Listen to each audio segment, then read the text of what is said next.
پاکستان کی سیاست میں پاکستان کے اندرونی معاملات میں کچھ بڑی خبریں سامنے آ رہی ہیں۔ عمران خان کو کیا اڈیالہ جیل سے کہیں اور منتقل کیا جا رہا ہے؟ اڈیالہ جیل میں قیدی نمبر 804 کی بڑی کہانیاں ہیں۔ یہ قیدی نمبر 804 دراصل ہے کون، اس کی حقیقت بتائیں گے آپ کو، اور ایوان صدر میں کچھ بڑا ہونے جا رہا ہے۔ کیا تفصیلات ہیں، مرشد رہے گا۔ میں ہوں سرفراز راجہ۔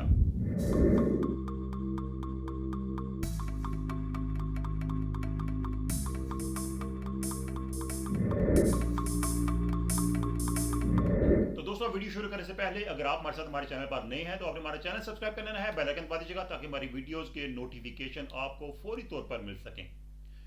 تو دوستوں، عمران خان کی سیکیورٹی کے حوالے سے کافی خدشات کا اظہار کیا جا رہا ہے ان کی جماعت کے حوالے سے، اور حکومت بھی کچھ تھریٹس سامنے لا رہی ہے، سیکیورٹی تھریٹس ہیں، جس کی وجہ سے اڈیالہ جیل میں ملاقاتوں پر پابندی لگا دی جا رہی ہے۔ اس حوالے سے کچھ بیک گراؤنڈ انفارمیشن جاننے کی کوشش کی تو معلوم ہوا کہ دراصل سیکیورٹی کے حوالے سے کچھ اطلاعات تو ہیں، لیکن حکومت کچھ اور بھی چاہتی ہے۔ وہ یہ بھی چاہتی ہے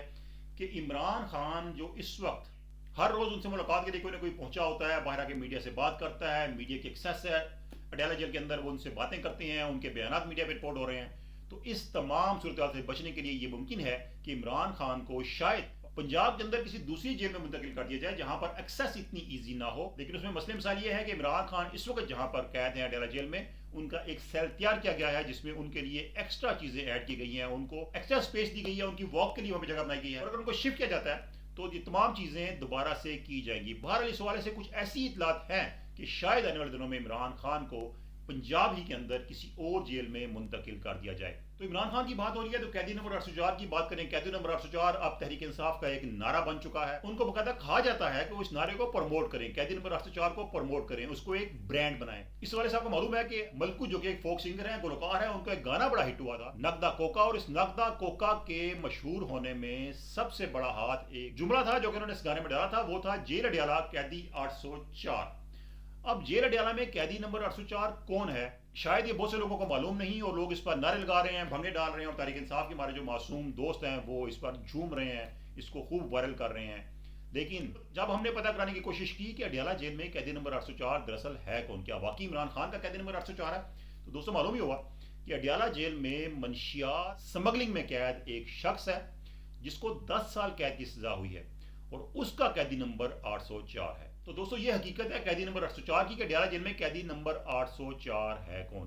اس کے علاوہ ایک اور اہم خبر کہ آصفہ بھٹو زرداری پاکستان کی کم عمر ترین خاتون اول بننے جا رہی ہیں۔ تو دوستو اس سے پہلے آصف علی زرداری جب ایوان صدر میں تھے، صدر کے عہدے پر فائز تھے، تو وہ کس کو خاتون اول بنانا چاہ رہے تھے؟ تو دوستو جب پہلے آصف علی زرداری کا ٹینیور تھا 2008 سے 2013 کے درمیان، اس وقت وہ اپنی ہمشیرہ فریال تالپور کو چاہتے تھے کہ وہ فرسٹ لیڈی یعنی خاتون اول کے فرائض سنبھالیں۔ آصفہ بھٹو زرداری کے مستقبل کے حوالے سے آصف زرداری کے ذہن میں کچھ اور بھی ہے،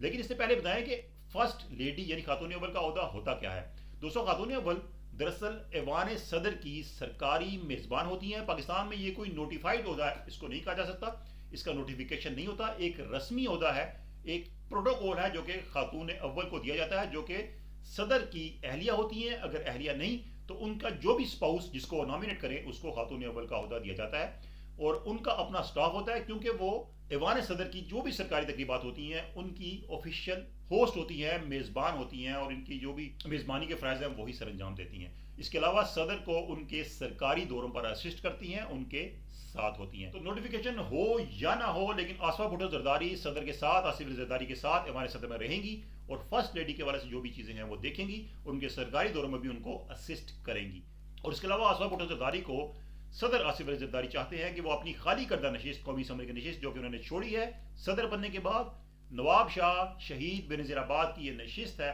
جہاں سے صدر آصف علی زرداری منتخب ہوتے ہیں، ہر بار الیکشن لڑتے ہیں، وہ چاہتے ہیں کہ یہ نشست ان کی اپنے پاس رہے، اور ان کی صاحبزادی آصفہ بھٹو زرداری یہاں سے الیکشن لڑیں، اور الیکشن جیت کر رکن قومی اسمبلی بھی بنیں، اور ساتھ ہی ان کو اسسٹ کریں خاتون اول کی حیثیت سے ایوان صدر میں۔ تو پاکستان کی سیاست میں دوستو ہونے جا رہا ہے بہت کچھ، اور تحریک انصاف نے مان لیا کہ ان سے غلطی ہو گئی، اور بہت بڑی غلطی ہوگی۔ تحریک انصاف میں لیگل برینز ہیں، تحریک انصاف کو جو لوگ لیڈ کر رہے ہیں وہ سارے کے سارے قانون دان ہیں، اور دیکھا جائے تو یہ بڑی ایک عجیب سی بات لگتی ہے کہ عمران خان کے جتنے بھی وکیل ہیں وہ پارلیمنٹ میں بیٹھے ہوئے ہیں، اور عمران خان جیل میں سزا کاٹ رہے ہیں۔ یہی بات تھی جو کہ ایک بار نئی بخاری نے کہی تھی کہ وکیل کیس نہیں ہارتا، موکل ہارتا ہے۔ تو وکلا کے موکل تو ہار گئے، وکلا جیت گئے، تمام کے تمام اسمبلی میں موجود ہیں، لیکن وہ قانونی فیصلے نہیں کر پا رہے، قانونی فیصلے لے نہیں پا رہے. اس سے پہلے جو تحریک انصاف کے ساتھ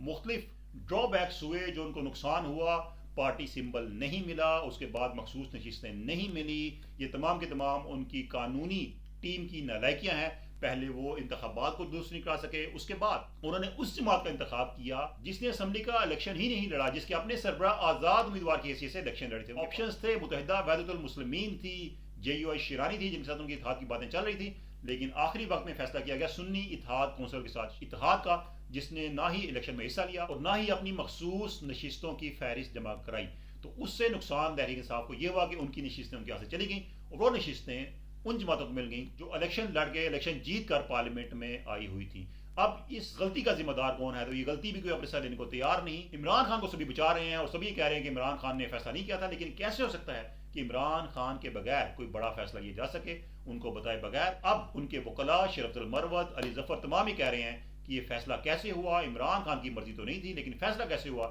یہ کوئی بھی نہیں بتا رہا. اور سنی اتحاد کونسل کے جو سربراہ ہیں حامد رضا، ان کا جو بیان ہے وہ یہ کہتے ہیں کہ ان کے علم میں بہت سی باتیں ہیں، وہ کریں گے تو بہت سے لوگ بے نقاب ہو جائیں گے، لیکن وہ نہیں چاہتے کہ ایسی باتیں کر کے تحریک انصاف کو نقصان پہنچائیں، کیونکہ ان کی کمٹمنٹ عمران خان کے ساتھ ہے. لیکن بہت بڑا ایک بلنڈر کیا ہے تحریک انصاف نے، جس کا خمیازہ ان کو آنے والے دنوں میں بھگتنا پڑے گا، کیونکہ آنے والے دنوں میں سینٹ کے انتخابات بھی ہونے چاہ رہے ہیں، اور اس کے بعد